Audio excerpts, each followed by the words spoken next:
What's up, everybody? Bringing a video to you today talking about the Masters competition at the CrossFit Games, just kind of how I've been prepping, heading out there later this week. The Games is going to be next week, so I'm super excited for it, and just kind of what I've been doing leading up to the Games, what's been my strategy for training, and how I'm feeling leading up to the main event. All right, so it is the week before the Games, and a couple individual events have been announced. Not necessarily Masters events, but a lot of times those events overlap. So I'm gonna do one of them, at least my best guess of it. The Games released that 4 rounds for time, 4 rope climbs, 500-meter ski erg, and then a sandbag carry. Don't know the weight of the sandbag and don't know how far, so I'm gonna go for worst case scenario, 200-pound sandbag, about 50 to 60 feet, so an out and back that I kind of measured out in the yard there, and do that for 4 rounds and just kind of see how I feel. So, you know, Games week, a little bit less volume, just trying to stay fresh, trying to come into the actual weekend of the Games healthy, but we'll cover a little bit more of that later. For now, let's just do the workout.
Yeah, I feel like, I mean, obviously it'll be relative to everybody, but it's basically like burn down your rope climbs. However far that carry is, will depend, but set yourself up that you do not have to drop the sandbag, and then that, like, just get it done fast enough so that you can do those 2 other things. I mean, round 3, like, I took some extra time to chalk on the rope climbs, and if you watch the clock while I'm doing that, that's probably like 10-15 seconds plus, which might as well go faster and add 7 seconds to your 500-meter time on the ski erg, right? So, like, you have to play that game of what's the most consistent you can stay for everything in terms of your strengths and weaknesses. So if I had to do it over again, like, the sandbag walk hurt pretty bad, and I was hurting coming back into here to climb the first rope, but it's like your recovery's here. So it doesn't matter how bad you're hurting here, like, just go. Get them done, get on there and just start moving it. Your first minute, you're gonna feel much better after the first minute's up, and then you can increase the pace a little bit, but it's like only so much that even I walked out there and was like a little slow on that transition. It only helps you to ski as fast as you can, that you can walk right to the bag, pick it up however you have to, and start walking.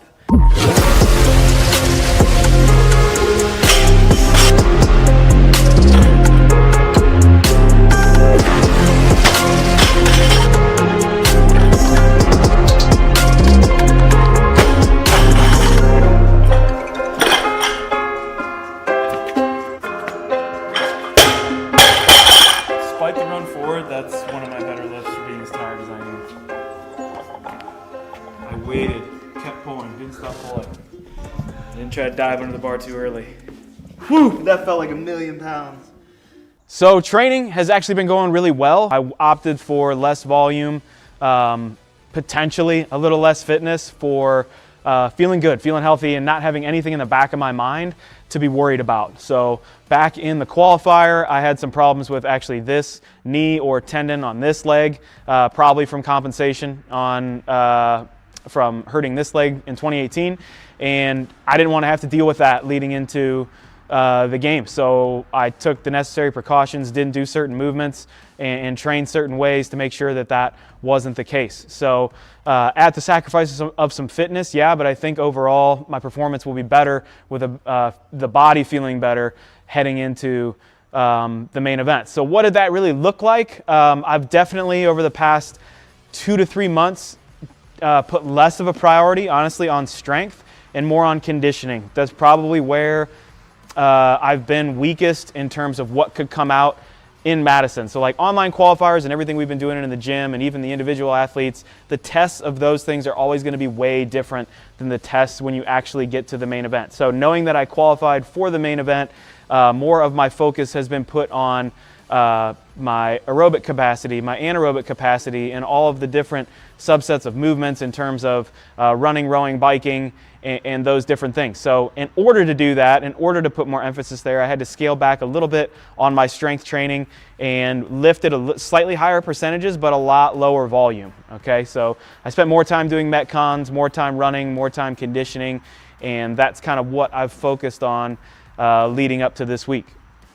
Based on the events that I did and the events that I know have been done in the past that I tested, there's certain things I definitely feel prepared for. There's definitely certain things I know that compared to the field I'm probably going to struggle with, which is all part of the competition. You know, you still got to show up and execute. So in terms of where my priorities have been this year, I've definitely, like I mentioned, both for health reasons and other reasons, I've put more priority and time into some coaching things and some things I'm doing outside of just competing that has taken a little bit away from it, but I'm okay with that, and I'm happy that I still get to be out on the floor and compete. And like I said, I think it's paid off well for me just from a health standpoint, being able to go into the event feeling fresh and give it my all and not have any second guesses about any little chinks in my armor, any little things that could go wrong, or, oh man, you know, this has been really bugging me, so I'm afraid to lift X amount of weight on a max lift, or I'm afraid to run too hard because I don't want to hurt whatever body part. So I think all that's paid off. It was the right approach for me this year. I don't know what next year is going to hold, but I'm glad that I chose to do this. I'm glad that I chose to compete in the Masters event. I'm excited for it, and excited to just get back out on the floor with a handful of competitors that I've competed with in the past and throw down and see what I've got. Yeah, since this is my 6th games, obviously it's not my first rodeo, but because I've never been there as a master, you know, this will be a little bit different. Like I mentioned, the focus has been a little bit different, but I'm really looking forward to just getting back out on the floor and being part of the community. You know, a big part of it, what I'm looking forward to, is being at an event. So all of 2020, kind of lost events, didn't know what they're going to look like. I felt bad for the competitors who didn't get to do the games really in 2020, how everybody wished that it could have been done. So I'm excited that it's back on, that CrossFit events are back on. There's a lot of other events throughout the year that I'm excited about, and obviously the games is always kind of like our Super Bowl for our sport. So it'll be cool to be back there with all the other competitors. It'll be cool to be back there with fans in the community. CrossFit has such a strong community, so I hope you guys will be there. So I hope I get to see you guys there and just get to take in everything that the weekend has. So it's always a really exciting weekend to watch. It's an exciting weekend to compete at, and it's an exciting weekend to meet people and have some fun. So hope you guys enjoyed this video. If you have any other questions about how I prepped for Masters training or training in general in terms of the competition side, put them down in the comments below, and we'll see you next time.